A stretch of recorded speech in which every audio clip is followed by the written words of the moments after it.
Welcome again to all of our members of the Chamber and our guests that are here this morning. I know that 7 or 7:30, whichever time you chose, is a very early hour. I promise that we will balance your distress over that with content this morning. Thanks so much for being here. This event began 13 years ago with the purpose then of appreciating the efforts with which brought each year to great conclusions, thanking all of those for the roles that they played in that work. And then there's a look ahead at the year beginning now and the plans we all have for continued growth. So at this time, please join me in giving Mayor Andy Berke a warm welcome. Well, good morning, everybody. I'm glad Bill didn't mess up and give me Dr. Altig's job this morning and say that was my responsibility. That's quite a speech. So we are excited to have so many people here bright and early. So I want to make 4 points today. First is, our economy is strong thanks in large part to the people in this room. Many of you know the feel even if you don't know the numbers, but our unemployment is down dramatically. Point number 2, the economic development that we are seeing is broad and diverse, and that is important and a good sign in our city. So over the last few years, we've had 4,804 new business licenses in our city, 4,804. Point number 3, and you'll hate to be a downer on a day like this, but our biggest threat continues to be workers. As Bill noted, the Chamber has been a huge advocate for bettering our workforce in Chattanooga, and this is something that we appreciate the farsightedness of this group in making sure it happens. Point number 4, we are still a quality of life city. The reason that people come here, the reason that they live here, the reason that they want to locate their businesses here is because of our quality of life. Our beautiful parks, our incredible outdoors, the river that cuts through the middle of the city, the mountains that surround us, the friendliness of our people. You know, it is a great time to be in Hamilton County, and we continue as a county to be financially sound. We continue to be able to sustain our AAA bond rating by all 3 of the top rating agencies in this country. There's not many people that can say that. Most of them will have 2, or maybe even 1, but there's 3 rating agencies that we have our AAA bond rating with. That saves you millions of dollars as taxpayers, so we're really proud of that. The Hamilton County Commission and we continue to be proud of the commitment we've got to public education. We've increased the operating budget of public education this past budget to $417 million. And why is that important? Not only in the operating portion of that, in addition to that, we've spent over $100 million building new schools and expanding the existing schools. Again, providing a better environment and a better learning opportunity for our young people. This amounts to 61% of our county's overall budget. Morning. It's great to be here. I am going to motivate my comments about the U.S. economy in 2017 by stealing a line from the comedian Stephen Wright, who said, my goal is to live forever. So far, so good. So that's what 2017 looks like to me. So far, so good. 18 days in, or whatever it is. And honestly, that's about all I got to say about it. You probably want more. So I'll give you some numbers. There's some numbers. Our current Atlanta Fed forecast for GDP growth in 2017, 2016, it looks like it's going to come in at about 2%. If you were keeping score last year, I think I said 2.5, so my admonition about caution, I guess, turned out to be accurate. So in a fit of originality, knowing that 2016 was 2%, we wrote down 2.1 for 2017. I want to think about things like work incentives, workforce development issues, supply side, tax policy.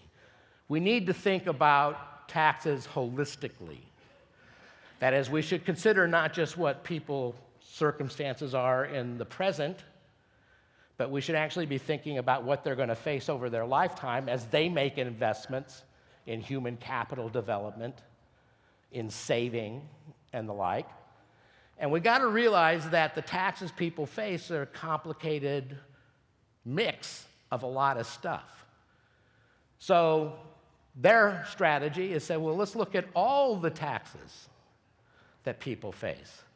All the major federal and state taxes, including the personal income tax, the payroll tax, estate taxes, corporate income taxes, everything. And then let's recognize that the government just doesn't take stuff away from you, it also gives stuff to you back. Social Security tax is the most obvious. You pay a tax and you get some benefit. So let's net out all that stuff that comes back to individuals in the form of Social Security benefits, Medicare benefits, food stamps, SSI, all sorts of stuff. So we're now going to think about the actual tax rates in total that people face. And we're going to think of it because we're worried these days about income inequality and the differential tax experience of different wealth groups. We're going to think about it by wealth quintile, and we're going to calculate this very inclusive tax rates faced by people making decisions in real time in the real economy. So here's what it looks like.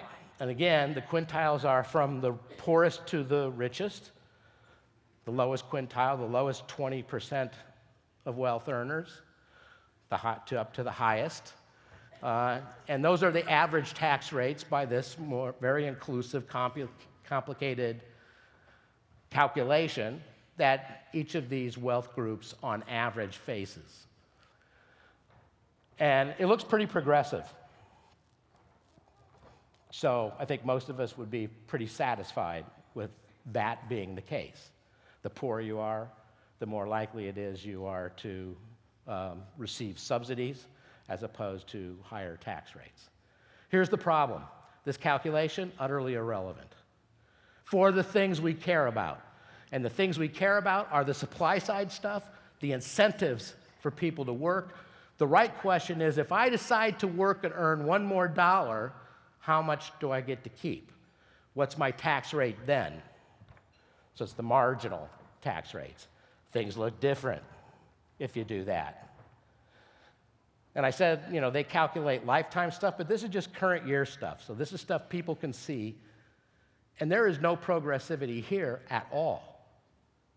We are taxing the lowest wealth groups almost the same as the highest wealth groups at the margin where decisions to invest, to save, to work happen. It's much, much worse than this. And here's the challenge I'm going to throw out, again, to all my policy-making colleagues. Because they're doing this at individual levels, they can just look at the individual tax rates that people are facing. And they say, well, okay, for each of these groups, what's the minimum amount that somebody pays at the margin and the maximum amount?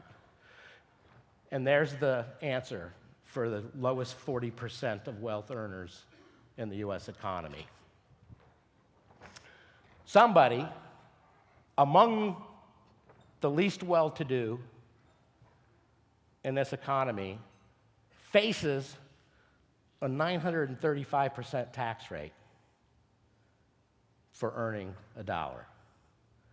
That means for the privilege of working and earning a dollar, you get to pay the government $9.36. 35 cents. What workforce development program, what educational opportunity, what can overcome that and get that person to work? I show this to every crowd I'm in these days, because to me, this is the core problem and question that has to be faced if we really care about income inequality, tax reform that provides incentives to work, to earn income, to save. One of our advisors, when I showed this to him, said, this is an intelligence test.